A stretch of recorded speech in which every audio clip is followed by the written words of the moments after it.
안녕하세요. PC앤베스트 PC입니다.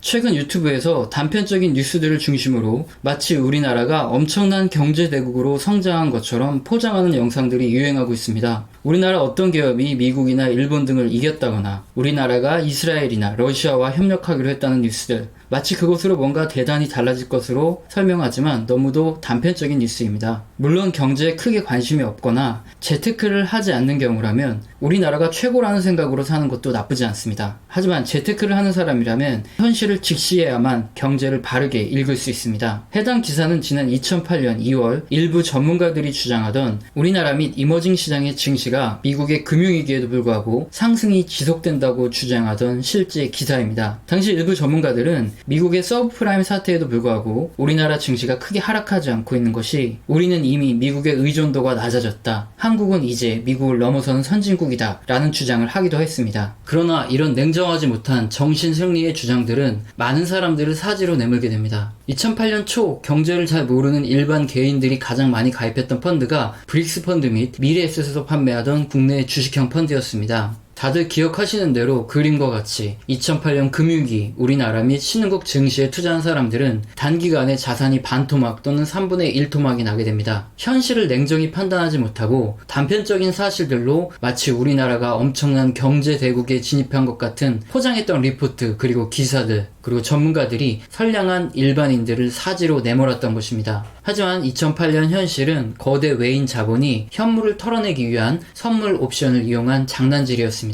자, 그림의 푸른색 선은 외인 자금의 비중으로 2002년부터 들어온 외인 자금은 2008년까지 대부분 자금을 매도하여 빠져나갑니다. 그리고 일부 외인 자금이 남아있는데 이때 일부 외인 세력은 당시 현물인 주식을 털어내기 위해서 선물 옵션과 프로그램 바스켓 매매까지 건드려서 폭락 직전에 잠깐 주식시장을 끌어올렸던 것까지 포착이 됩니다. 지금도 마찬가지입니다. 미국과 중국 등 주요 선진국의 수출 의존도가 높은 우리나라의 특성을 애써 외면한 채 우리나라가 최강이라는 단편적인 내용들은 자칫 선량한 일반인들만 큰 손해를 입게 만들 수 있습니다. 자, 우리들은 소중한 자산을 지키기 위해서라도 경제 지표를 근거로 한 냉정한 시각으로 우리나라의 현재 상황과 경제를 확인해 보도록 하겠습니다. 여러분은 혹시 채찍 효과라는 말을 들어보셨습니까? 채찍 효과는 유통의 비효율을 설명하는 경제 용어로 최종 소비자의 수요가 조금만 변해도 제품 공급 사슬의 상위로 갈수록 여파가 커지는 것을 말합니다. 그냥 이렇게만 설명드리면 대체 뭔 소리야 하실 수 있기 때문에 좀 더 쉽게 설명드리겠습니다. 예를 들어 미국에서 아이폰, 노트북 등 IT 제품의 수요가 조금 감소합니다. 미국의 IT 제품 소매상들은 제품이 덜 팔리기 때문에 재고량을 조금 줄여서 대응하겠죠.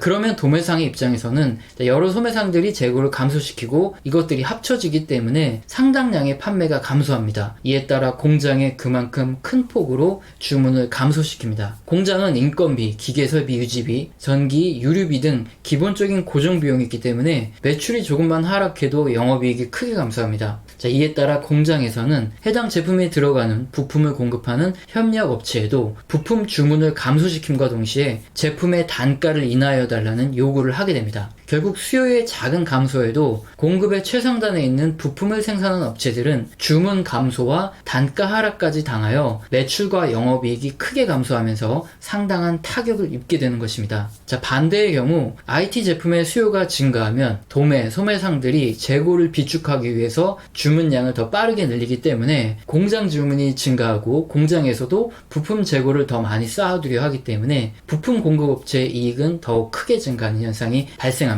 이것이 바로 수요 증감이 불러오는 이런 부품 업체들의 채찍 효과입니다. 자, 경제 용어를 확실히 알았으니 이제 우리나라의 경제 그리고 산업에 실제 적용하여 보겠습니다. 잠시 후에 설명드리겠습니다. 자, 우리나라는 반도체, 디스플레이 등 IT 및 가전 주요 부품을 생산하고 이것을 다른 나라로 수출하여 먹고 삽니다. 자, 그림은 우리나라의 2018년 한 해 동안의 품목별 수출 비중입니다. 전체 수출액 중에서 반도체가 약 20%를 차지하는 것을 볼 수 있습니다. 반도체는 최종적으로 완성되는 노트북, PC, 스마트폰 등 가전에 들어가는 부품이기 때문에 앞서 알아본 채찍 효과에 의해서 주요 수출국들의 수요 증감에 따른 영향을 크게 받을 수밖에 없는 이런 부품입니다. 2018년 기준 우리나라의 주요 수출국은 중국과 미국입니다. 따라서 해당 국가들의 소비 증감이 가장 중요하겠죠. 자, 이 중 중국은 우리나라에서 주요 부품을 수입하고 공장 공장에서 조립하거나 가공하여 다시 상당량을 미국으로 수출하기 때문에 사실상 우리 수출에 가장 큰 영향을 미치는 국가는 미국입니다. 또한 중국 정부의 데이터는 100% 신뢰할 수 없으니 미국의 경제 지표를 근거로 판단하는 것이 좋겠죠. 자, 예를 들어 미국의 경기가 둔화되어 소비가 감소하면 IT 및 가전의 판매량이 감소하고 미국의 소매, 도매 업체들에서 재고를 감소시킵니다. 자, 그리고 제품을 조립하는 공장 주문 또한 감소하겠죠. 결국 미국의 반도체 및 디스플레이 등 주요 부품을 수출하는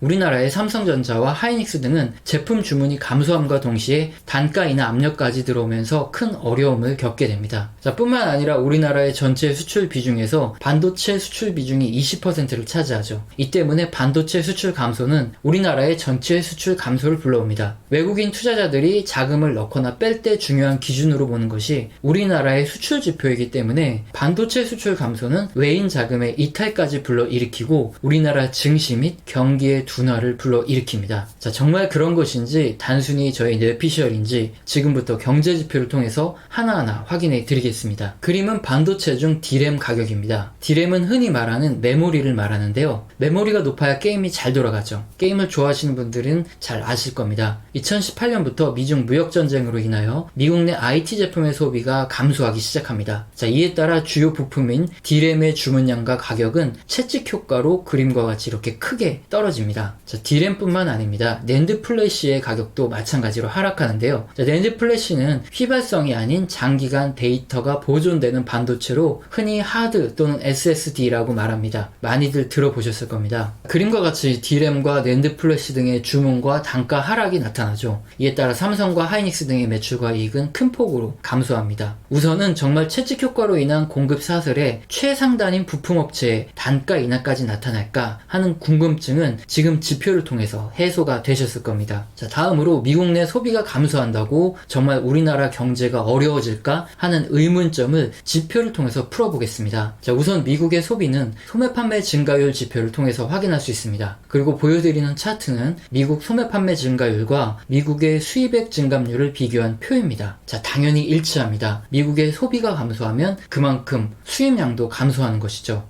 그리고 지금 보여드리는 그림은 미국의 수입 증가율과 우리나라의 수출 증가율을 비교한 차트입니다. 장기간 흐름이 정확히 일치합니다. 이 두 가지 지표를 통해서 미국의 소비가 감소하면 미국의 수입이 감소하고 미국의 수입이 감소하면 우리나라의 수출이 감소한다는 것을 확인할 수 있고요. 또한 미국의 수입이 우리나라 수출에 절대적인 영향력을 행사한다는 것까지 확인이 가능합니다. 지금 설명드린 반도체뿐만 아니라 현재 세계 시장은 생산 체인이 맞물려 돌아가기 때문에 특히 미국과 같은 거대한 소비 시장의 소비가 감소하면 글로벌 교역량까지 감소하게 됩니다. 자, 그림은 세계 교역량과 우리나라 수출액과의 관계를 나타낸 표입니다. 세계 교역량과 우리나라 수출액 또한 거의 유사하게 움직여 온 것을 확인할 수 있습니다. 또 한 가지 검은색의 교역량 지표 변화율과 회색의 우리나라 수출 증감률을 비교해보면 장기적인 흐름은 유사하나 우리나라 수출 증감률이 상하 변동성이 큰 것을 확인할 수 있습니다. 자, 이것이 바로 채찍 효과입니다. 주요 부품 등 중간재를 생산하는 우리나라는 글로벌 수요 변화에 더 크고 민감하게 반응할 수밖에 없는 구조라는 것을 이 지표를 통해서 확인할 수 있는 것입니다. 자, 그렇다면 다음으로 우리나라의 수출액 감소가 정말 우리나라 경제에 영향을 미치는지만 확인하면 채찍 효과가 지표를 통하여 완벽히 설명됩니다. 자, 먼저 특정 국가의 경제 흐름과 미래 전망까지 그대로 반영되는 곳이 바로 주식시장이죠. 그림은 우리나라 주식시장과 우리나라 수출액을 비교한 표입니다. 수출액과 코스피가 중장기적으로 유사하게 움직여 온 것이 확인되기 때문에 우리나라 경제에서 수출 의존도가 상당히 높다는 것을 알 수 있습니다.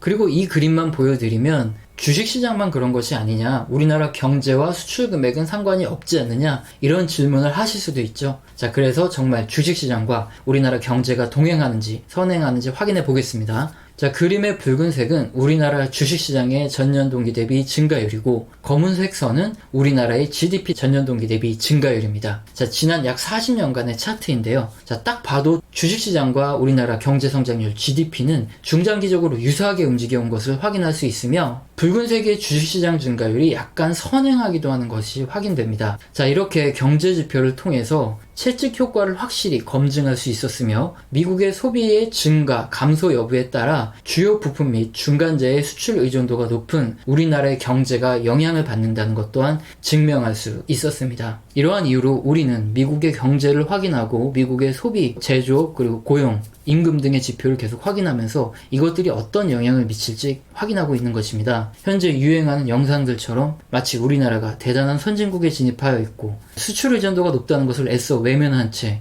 자체적인 힘만으로 모든 경제가 결정된다는 것으로 착각해서는 안 되겠죠. 다음 시간에는 지금 알아본 채찍 효과 그리고 경제 상황을 통해서 우리나라의 반도체 및 디스플레이 산업을 설명드리도록 하겠습니다. 자, 오늘 영상도 마음에 드셨다면 구독과 좋아요는 꼭 눌러주시고 지속적으로 시청 부탁드리겠습니다.